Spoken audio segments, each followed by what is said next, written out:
ইসরায়েলকে দুমড়ে মুচড়ে উবড়ে ফেলতে সিরিয়ার মাটিতে শক্তিশালী ও অত্যাধুনিক রাডার সিস্টেম মোতায়েন করবে তুরস্ক।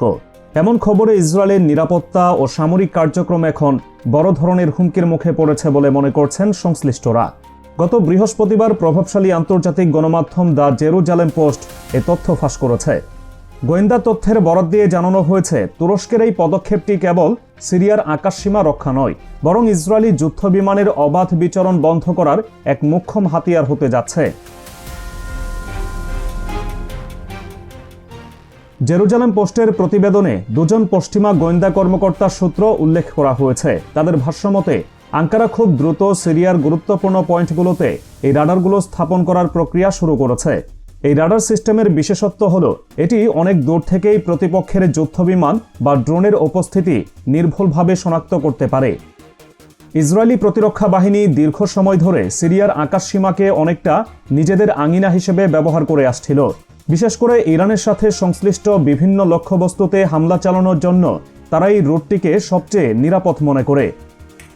তবে এখন তুরস্কের এই অত্যাধুনিক রাডার সিস্টেম সক্রিয় হলে ইসরায়েলি সামরিক বাহিনী সেই সুবিধা পুরোপুরি খতম হয়ে যাবে।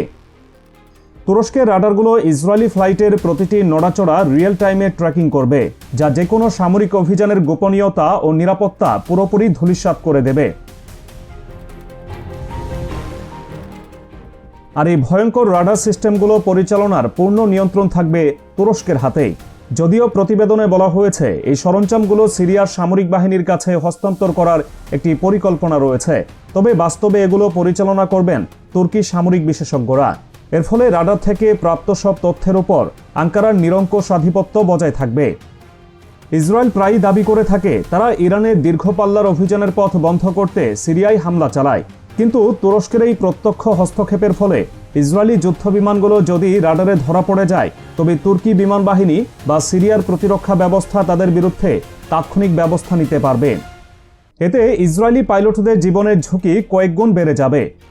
ভারতের মতো দেশগুলো যারা সবসময় ইসরায়েলের এই আগ্রাসী নীতির নীরব সমর্থন দিয়ে আসছে, তাদের জন্য এটি একটি বড় ধাক্কা হিসেবে দেখা হচ্ছে।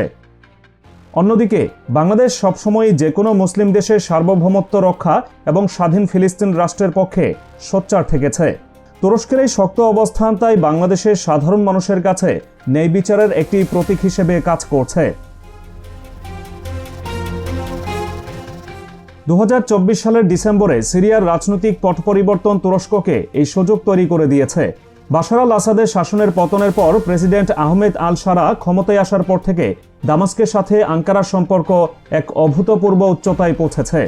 আগে যেখানে তুরস্ক সিরিয়ার মধ্যে দা কুমড়ো সম্পর্ক ছিল, এখন সেখানে গড়ে উঠেছে নিবিড় নিরাপত্তা সমন্বয়। গত 22 ডিসেম্বর তুরস্কের পররাষ্ট্রমন্ত্রী হাকান ফিদান, প্রতিরক্ষা মন্ত্রী ইয়াসার গুলার এবং তুরস্কের জাতীয় গোয়েন্দা সংস্থা এমআইটির প্রধান ইব্রাহিম কালিন দামেস্কে গিয়ে সরাসরি প্রেসিডেন্ট আল শারার সাথে বৈঠক করেছেন। এই উচ্চ পর্যায়ের বৈঠকেই মূলত সিরিয়ার আকাশ প্রতিরক্ষা শক্তিশালী করার বিষয়ে চূড়ান্ত সিদ্ধান্ত নেওয়া হয়। তুরস্ক সিরিয়াকে কেবল রাডার নয়, টি4 বিমান ঘাঁটির মতো গুরুত্বপূর্ণ সামরিক স্থাপনাগুলোর সুরক্ষার জন্য আধুনিক সরঞ্জাম সরবরাহের প্রতিশ্রুতি দিয়েছে। তুরস্কের এই সাহসী পদক্ষেপ কেবল সিরিয়া কেন্দ্রিক নয়, এটি সমগ্র পূর্ব ভূমধ্যসাগরে তাদের কর্তৃত্ব প্রতিষ্ঠার একটি অংশ। তুরস্কের এই অবস্থান ইসরায়েলি হায়নাদের কপালে চিন্তার ভাঁজ ফেলে দিয়েছে। ইসরায়েল বারবার সতর্কবার্তা দিচ্ছিল যেন সিরিয়ার আকাশসীমা তাদের জন্য বন্ধ না করা হয়, কিন্তু তুরস্ক সেই সতর্কবার্তা বৃদ্ধাঙ্গুলি দেখিয়ে তাদের কার্যক্রম চালিয়ে যাচ্ছে। এই পরিস্থিতিকে আরও উত্তপ্ত করে তুলেছেন ইসরায়েলি প্রধানমন্ত্রী বেনিয়ামিন নেতানিয়াহু। সম্প্রতি গ্রিস ও সাইপ্রাসের নেতাদের সাথে এক বৈঠকে তিনি তুরস্ককে উদ্দেশ্য করে বলেছিলেন, আঞ্চলিক কোনো শক্তির সাম্রাজ্য পুনরুদ্ধারের কল্পনা সফল হতে দেয়া হবে না। এই মন্তব্য সরাসরি তুরস্কের অটোমান ঐতিহ্যকে ইঙ্গিত করে করা হয়েছে। ভারতের বর্তমান সরকারও ইসরায়েলের এই সুরেই কথা বলতে অভ্যস্ত, যা দক্ষিণ এশিয়ার শান্তিপ্রিয় জনগণের কাছে মোটেও কাম্য নয়। নেতানিয়াহুর এই উদ্ধত মন্তব্যের দাঁতভাঙা জবাব দিয়েছেন তুর্কি প্রেসিডেন্ট রিসেপ তাইপ এরদোয়ান। আঙ্কারার নিজ দলের এক সভায় এরদোয়ান সাফ বলে দিয়েছেন, পূর্ব ভূমধ্যসাগরে তুরস্কের অধিকার কেড়ে নেওয়ার ক্ষমতা কারও নেই। তিনি নেতানিয়াহুর মন্তব্যকে প্ররোচনামূলক এবং হাস্যকর বলে প্রত্যাখ্যান করেন। এরদোয়ান অত্যন্ত সরাসরি ভাষায় ইসরায়েলি নেতৃত্বের বিরুদ্ধে 70,000-এরও বেশি ফিলিস্তিনি শিশুকে হত্যার অভিযোগ তুলেছেন এবং তাদের বিচারের কাঠগড়ায় দাঁড় করানোর অঙ্গীকার পুনর্ব্যক্ত করেছেন। বাংলাদেশ সেই ক্ষেত্রে তুরস্কের এই মানবিক ও বলিষ্ঠ অবস্থানের সাথে সহমত পোষণ করে। বাংলাদেশের সাধারণ মানুষ মনে করে ইসরায়েলি আগ্রাসন বন্ধে এরদোয়ানের মতো নেতৃত্বই বর্তমান বিশ্বের সবচেয়ে বড় প্রয়োজন। তুরস্কের রাডার মোতায়েন করার পেছনে আরও একটি কারণ হল কুর্দি সশস্ত্র গোষ্ঠীগুলোর নিয়ন্ত্রণ। সিরিয়া ডেমোক্রেটিক ফোর্সেস বা এসডিএফকে তুরস্ক দীর্ঘকাল ধরে তাদের জাতীয় নিরাপত্তার জন্য বড় হুমকি মনে করে। এই গোষ্ঠীগুলোকে অনেক সময় ইসরায়েল ও পশ্চিমা শক্তিগুলো পরোক্ষভাবে মদত দিয়ে থাকে। তুরস্ক ও সিরিয়ার নতুন সরকারের মধ্যে যে সমঝোতা হয়েছে তাতেই কুর্দি সন্ত্রাসীদের দমনের বিষয়টিও গুরুত্ব পেয়েছে। রাডার সিস্টেমগুলো সক্রিয় হলে তুরস্ক খুব সহজেই উত্তর সিরিয়ায় যে কোনো অনুপ্রবেশ বা নাশকতামূলক তৎপরতা রুখে দিতে পারবে। ইসরায়েলি বিমানগুলো যখন এই অঞ্চলের উপর দিয়ে ওড়ার চেষ্টা করবে তখন তুরস্কের এই নজরদারি তাদের কার্যক্রমকে পঙ্গু করে দেবে। তুরস্ক স্পষ্ট বুঝিয়ে দিয়েছে তারা এই অঞ্চলে আর কোনো দখলদারিত্ব বা হস্তক্ষেপ বরদাস্ত করবে না। আন্তর্জাতিক রাজনীতির বর্তমান প্রেক্ষাপটে তুরস্কের এই পদক্ষেপ একটি গুরুত্বপূর্ণ মাইলফলক।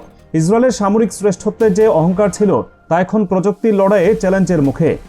তুরস্কের তৈরি ড্রোন এবং এখন এই অত্যাধুনিক রাডার সিস্টেম প্রমাণ করছে মুসলিম দেশগুলো প্রতিরক্ষা খাতে নিজেদের স্বয়ংসম্পূর্ণ করে তুলছে। ভারতের মতো দেশগুলো যারা ইসরায়েলের সাথে মিলে অস্ত্র বাণিজ্য এবং গোয়েন্দা তথ্য আদান প্রদান করে তাদের জন্য তুরস্কের এই অগ্রগতি বড় উদ্বেগের কারণ এতে তাদের মিত্র ইসরায়েলের গোয়েন্দা নেটওয়ার্ক দুর্বল হয়ে পড়ছে। অন্যদিকে বাংলাদেশের মানুষ যারা ফিলিস্তিনের নির্যাতিত ভাই বোনদের জন্য সবসময় দোয়া করে তারা তুরস্কের এই সাফল্যে গর্বিত।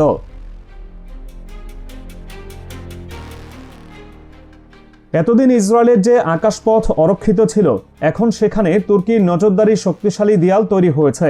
এর ফলে ইসরায়েলি বিমান বাহিনী আর চাইলেই সিরিয়া বা ইরানের উপর অনাকাঙ্ক্ষিত হামলা চালাতে পারবে না। ইসরায়েলি হুমকি ও নিন্দাকে পরোয়া না করে আঙ্কারা যেভাবে এগিয়ে যাচ্ছে তাতে এই অঞ্চলের মানচিত্রে তুরস্কের প্রভাব যে আরও বাড়বে তা নিয়ে কোনো সংশয় নেই।